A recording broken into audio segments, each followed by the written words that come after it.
as I started researching for this, and I was telling you offline about it, what I found very interesting is that the issue um, is very variable. So there are two, Mhm, three issues that I have understood.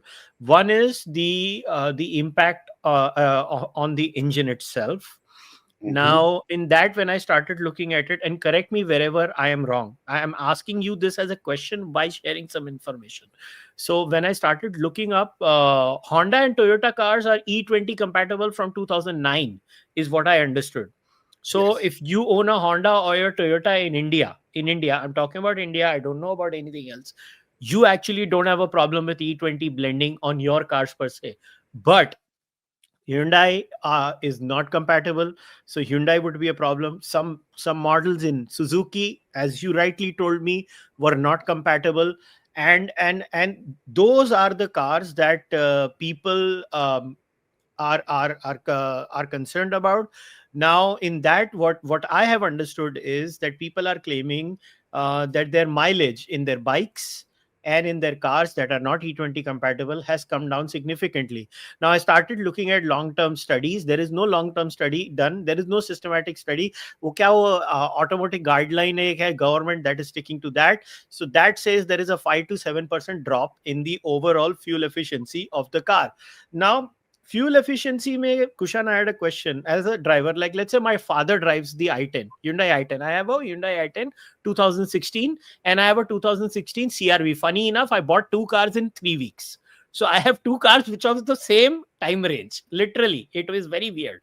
So, the when my dad drives the i10, he has a different way of driving. When I drive it, I have a different way of driving. There is a literal difference of one overall in the average. My dad is a better driver than me from a fuel efficiency point of view, all things remaining equal. So how do we try to gauge this fuel efficiency argument? Because fuel efficiency cannot be directly pinned just on E20 blending. Again, I repeat, I believe there is a drop in fuel efficiency, but how do we gauge the number? Because जिसको बोलते हैं ना, driver का हाथ अलग होता है, road conditions अलग होती हैं, पॉट होल्स अलग होते हैं, वेदर कंडीशंस अलग होती हैं, बहुत सारी चीजें होती है ना. So how do we do that? That's my first question. Okay. If you remember your high school chemistry, no, no, sorry, Vidur. Oh, sorry, my son just entered the room. Uh, he's got me a glass of water. Thank you so much. He's a good kid. Very good kid. It's very interesting what I'm doing. So let's go to high school chemistry, something he will study in maybe 10 years' time. There's something called stoichiometry. Stoichiometry looks at the amount of energy produced from burning something. Petrol is a very energy dense liquid. Ethanol is not as energy dense as petrol. Ethanol has overall, say, 30% less energy. I mean, I don't know, have the exact number top of mind, but about 30% less energy than, so the equal amount of petrol and ethanol. So 1 liter of ethanol is 30% less energy dense than petrol. So when you're putting 20% of ethanol in a car, 5 to 7% of energy drop is just by the math. Now, at the same time, engines have become more efficient. You said both your cars are 2016 bought. Now, even the Honda engine, let's look at the Honda engine now on that car. It as engines, as they get newer and newer, you can have 0.5 or 1% efficiency increases every single year. Now, they do it in many ways, changing the swirl, changing the amount of fuel injected, all sorts of small changes. So the engine of 2016 to the engine of, say, 2025, you could have a efficiency change if you're using the same fuel of 5-10% just in technology alone. So now that is one aspect. So anyway, the other aspect is, yes, ethanol is less, because as I said, ethanol is less energy efficient, but a car maker can make modifications for E20. Now so there is that. So there's not been a huge efficiency drop on, say, a newer car. And you're absolutely right. Haath chalaane mein. So you never know, right? During Diwali week in Delhi, there's so much traffic. Your fuel efficiency will drop. I mean, if you're commuting in Mumbai, as you know well, if you're stuck on the WEH, or you're in Bangalore and you're stuck on at Silk Board, you're not going to get any efficiency. If in fact, I would argue, if really fuel efficiency and cost per kilometer is your thing, and you're driving a bit, buy an electric car or buy a CNG car. I mean, that makes the most sense. So there is that. Now, one argument that many people who are anti-blending are saying is that ethanol damages their engine. In older cars, that is to an extent true. So even E20 fuel. So why is the Honda and Toyota E20 compatible? Because the rubber parts, the plastic parts are compatible. Now, ethanol doesn't just corrode your liver when you drink it. Ethanol also corrodes plastic and rubber a bit. I mean, plastic is actually unique, but there's also it's also a petrochemical product, so it does tend to corrode. And there are lots of rubber gaskets, rubber parts, plastic parts in an engine. It's not just metal.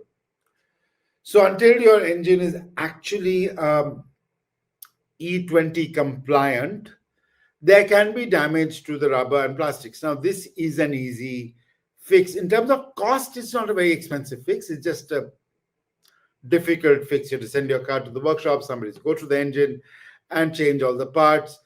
Some car makers like Maruti have said that they would be offering E20 kit for owners of older cars.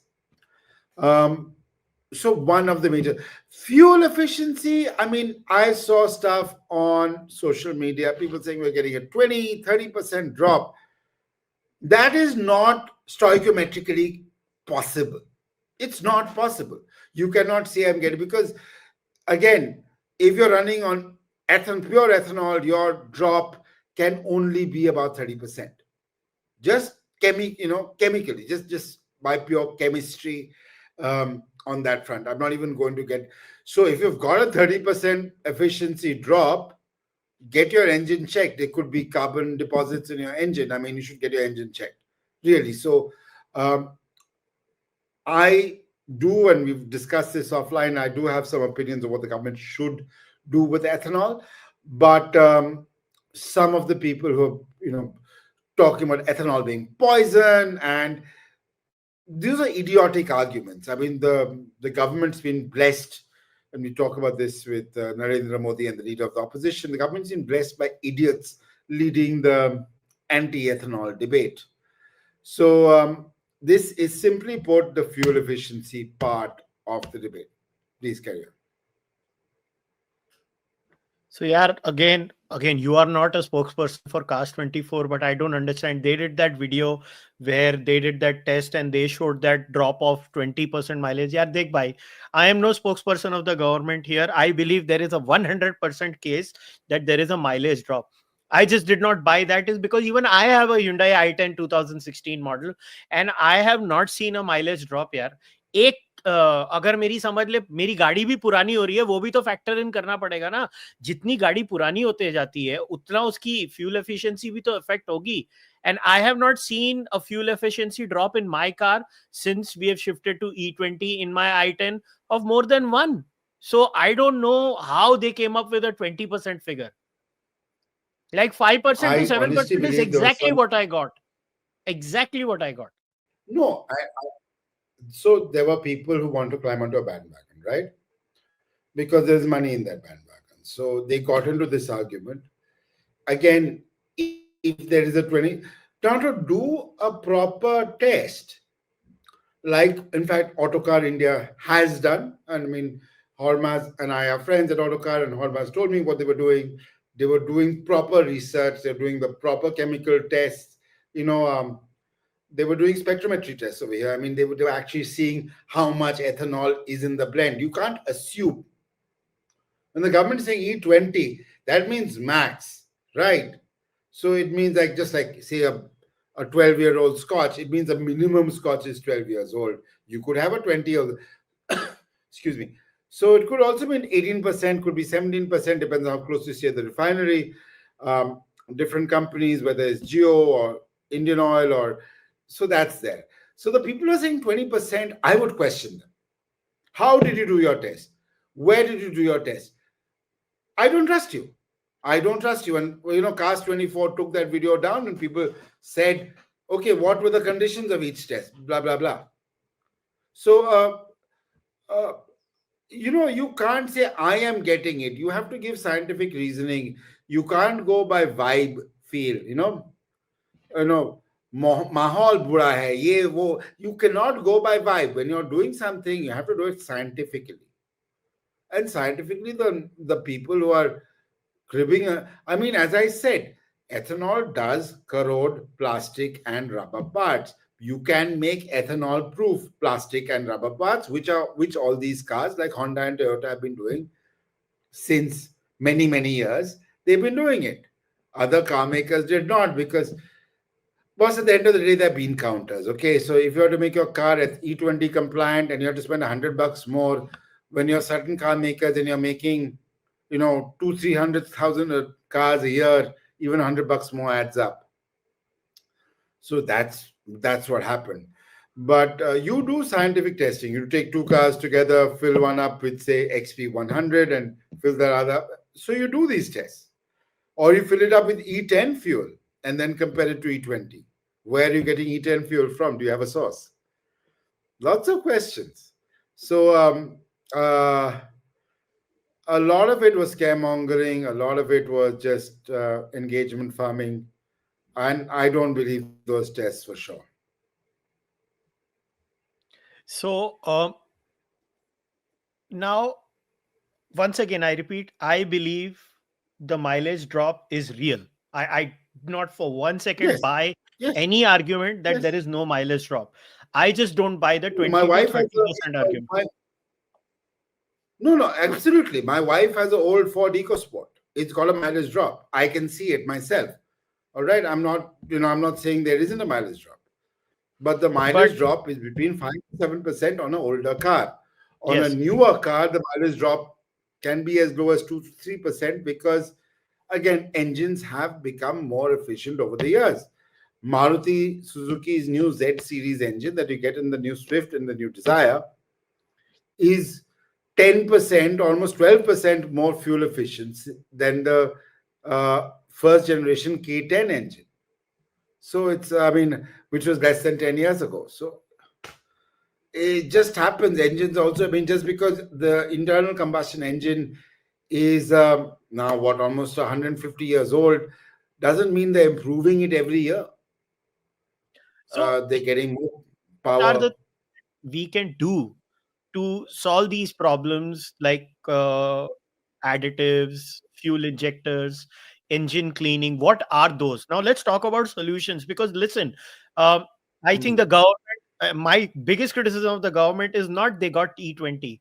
My biggest criticism of the government is that they got E20 so fast, and while they got it so fast, they have not given E10 as an option to anyone. I just think it's unfair in a democracy. That's my criticism of the government. These are my views. But the point is, now we are where we are. Now let's talk about solutions. How do we, how, because there are people who have cars, who have bikes, who need solutions. So what are the practical solutions that can solve these problems? Okay, let's first say the government has been hyper efficient over here. If the 2030 timeline had been met, I don't think we'd be talking about this as much. Okay, because most people will about new cars, new bikes. People who buy older cars, by then the cars would go into the second hand, maybe even the third hand market, cars and bikes. What are solutions? Firstly, it's a problem if you leave. So blending, like, if you remember how liquids disassociate, separation happens when you keep something still for a long time. If you have two different liquids, you've seen some cocktails, they can separate. So do run your cars a bit more often. Don't keep your car sitting around for more than a week. Just run the engine. So make sure it keeps on stirring up, right? Secondly, the big problem with ethanol, as anybody who drinks would know, um, ethanol is hydrochloric. It absorbs water. So, when you mix your scotch with water. Um, so again, keep it running. That water issue we'll get to a bit more later as well. So the additives that you add that you get offered in petrol pumps, run an additive in your engine. Maybe it's not a very expensive pouch, particularly if you have a performance car. Run it maybe once in a month, and make sure so it basically clears out the any water in the engine will absorb. And if you're getting massive drops in fuel economy, get your engine checked, get your engine cleaned. I mean, keep in mind, petrol itself isn't pure. There are impurities in petrol, and therefore, whenever you get you have carbon deposits, particularly nowadays, you have very, very fine injectors and all of that. So, if you're getting a significant drop, I mean, you could have got a significant drop in a petrol engine even a decade ago. At that point in time, you should clean your engine. Simple. There's no two ways about that. But run the pouch every once in a while. If you have a car, once a month, maybe in a two-wheeler, maybe even less. But make sure your car runs frequently. So make sure you start your engine, make sure the fuel is mixed up every once in a while. Otherwise, chances of separation are there. That is one solution. And when Maruti and possibly even Hyundai and Tata offer conversion kits from E10 to E20, all cars were E10 compatible. If they offer their conversion kits, go for it. So that will make sure your plastic and rubber parts are changed and they won't get corroded. So one more factor that I have realized. So I'll give you another example. This is common sense. The best thing my father taught me was that you have to constantly maintain your car all the time. Mhm. If you want, see, we are the kind of people, हम लोग गाड़ी लंबे समय तक रखते हैं. See, there are kinds of people who change their car every 3 to 5 years for multiple reasons. They believe, say, keep on changing the car gets you better value for the car. I come from the school that I like to keep a car because for me, car is as long as it serves my purpose, I'm going to keep it. Both my cars are almost 10 years old, 9.5 years old, and now I'm probably going to change one car. So everybody has a different mindset, but if you have a car that you are going to keep for a longer period of time, what I have noticed is, like, when you do proper maintenance, like a servicing every 3 to 6 months, your car gets maintained very well and you actually get better long term results on your car. Your overall maintenance cost drops. And like small things I've noticed, people don't change their engine filters. Yeah, engine filter 2 से 3 साल में तो change करना चाहिए, लोग change नहीं करते. 10 10 साल वो काला भैंसा फिल्टर लगा के रखते हैं यार लोग. No. Say, like, if you live in Delhi or North India for that matter, you should get an air filter change every once in a while because, unclean air isn't good for your car engine. I mean, in the end of the day, petrol and ethanol is being mixed with oxygen, right? And if the air is so dirty and your engine and your air filter is clogged, you don't need to service a modern car too often. And filters have become better, oil filters have become better. Um, Once a year service is enough. But yeah, take care of your car. You're absolutely correct. You take care of your car. You can last for longer. It's all about the maintenance. As I said, cars have become better. They actually don't advise you to service it more than once a year. But some people don't service it at all, right? Change your filters, do everything properly, and you shouldn't have any trouble at all. So there is that. I No, so agree with that one more question I had, which is your friend you mentioned, उन्होंने भी ये Hormuz. Mention किया था कि, या हॉर्मस ने mention किया था कि E20 fuel में, especially again people like me who tend to be away for longer periods of time. So this is more of a me question Mhm, because I live outside India for like five months, right, non-stop, and mhm. my car is just idle there. Other than my boy going and starting the car and neighbor car driver taking it for a 1 minute spin, the car really does not drive a lot. So one thing he said was that if you tend to not drive a lot, at least make sure your engine is full, like petrol tank is full. मतलब लोग अपना petrol कम रखते हैं, वो mistake है. आपको full tank रखनी चाहिए full time. Is that the case with Yes, E20? that is true. That's absolutely true because um, one thing is, then what happens is the ethanol will sort of, there are issues over there, right? Because the way, again, there are different liquids, different rates of evaporation, all of that. So a full tank is always better in the long run. And again, do run your car every, at least, I mean, you said you're out of India for 6 months. Make sure your neighbor's driver runs it once a month, at least. I mean, just run it, yeah. Just take it around the colony and all of that. That's, you don't have to do much. Honestly, my wife's car doesn't get used all that much. Now, I have to clarify. I personally do not own a car because I keep on getting cars to drive. But I, um, I completely agree with Hormaz over here. It's, there are other things that Hormaz also pointed out in his videos. If you haven't watched them, do watch them. um, Ethanol blended fuel also has a higher octane rating, so it's actually better for your car. It's in many ways, it runs cleaner in many ways. Again, use your car more often, and you shouldn't face much trouble. And do get your engine clean. Do get your filters changed every once in a while. If you have an old car, if you like driving your old car, you don't need to change your old car. Yeah, you'll have to face a little bit of efficiency drop. Now, one thing I think we discussed offline and you even agreed on earlier in the podcast was that should the government have also been selling E10 fuel? And I Yeah, think that that's, let's talk about that. Like, what was the government thinking? Are they that silly? Like, सीधा मार दिया एक यहाँ से सीधा वहां लेके चले गए. मतलब गवर्नमेंट को भी तो थोड़ी अक्ल होनी चाहिए ना. government or a, we don't know. But anyway, but I agree with you absolutely about that. I think E10 should have been left as a choice. You already have different supply chains. If one for diesel, one for standard petrol, one for XP95, one for XP100.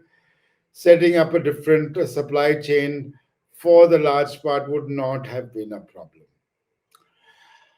I believe the government should have also incentivized people to move to E20 by pricing it lower than E10. Okay, so you want you want better petrol, you want not better petrol, you want more petrol or 10% petrol, then why don't you take the take give pay $10 more a liter. Simple, no issues over there. E10 should have been used. If you have an old car or you have an older performance car, or you have a Porsche or a Ferrari, you want to run E10, run E10. I mean, right now you can. The only option is actually to run something called XP100 from Indian Oil or Power 100, whatever it's 100 octane fuel. But 100 octane fuel costs significantly more than standard petrols. I mean, in Delhi itself, I think it's almost a $30 difference on the higher octane fuel. So, yeah, I completely agree. E10 should have been given as an option. And make E20 cheaper. So, if you have a significant price difference, say of 5, 6, 7, 8 rupees, everybody would take the cheaper fuel, right? And if you allowed me to say modify my engine slightly and make it E20 compatible, everybody would have gone for it. So, are there E20 compatibility kits that you can add to your car to make your Yes, car? car makers are launching them. Maruti has said they'll be launching one. I believe other car makers are also going to follow. And you can change it at the time of service. So, now what about if somebody comes and says, भैया आप तो upper middle class हो, आप लोग इतनी servicing करा सकते हो. Look, these are fair criticisms and fair uh, jibes in a country like India, where a significant proportion of the population is very sensitive about price and kharcha. So, uh, what do we do over there? Like, वो बोलेगा कि भाई मैं नहीं करा सकता service हर 6 महीने, मैं साल में एक ही बार कराना अफोर्ड कर सकता हूँ. No, service actually here on two-wheeler is not that expensive. If it's a two-wheeler market, the majority of two-wheelers still run on petrol. Two-wheelers, you don't have diesel two-wheelers. The change right now is coming to electric two-wheelers, right? So I believe some two-wheeler manufacturers said they'll also come up with the E20 compatibility kit. Um, plus on top of that, you should service your two-wheeler. As I said, vehicles don't need to be serviced more than once a year nowadays. They do not. So, most filters are better, most kits are better. So, I'm pretty sure that the E20 compatibility kit on a 100cc motorcycle will not cost more than a couple of hundred rupees. Okay, that could be a lot of money, I agree, for even somebody in that class, but it is what it is. I think the government should offer E10 fuel to assuage that class of person in particular.